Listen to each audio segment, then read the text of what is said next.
Da noventano, quindi da concittadino e da rappresentante anche della provincia, cosa si sente di dire ai familiari di Alex?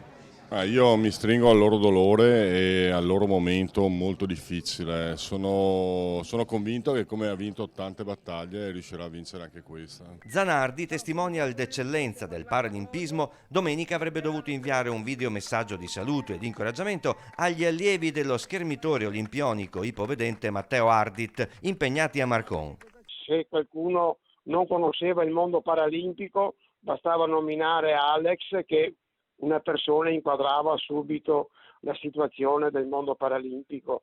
Una persona sempre disponibile nonostante i suoi impegni, perché impegnato col paralimpismo, ma anche poi lui correva ancora con le auto, ma sempre disponibile. Il paralimpismo, che negli ultimi anni ha avuto anche un grande successo, ma è proprio con l'evento di Zanardi che ha portato questo entusiasmo e questa conoscenza, perché lui era un grande comunicatore, un grande atleta, una grande persona, e quindi ecco, quando si dice Alex era movimento paralimpico, io sono certo che ce la farà, perché lui, come sappiamo, è forte, ha lo spirito, non molla mai, ecco, non molla mai.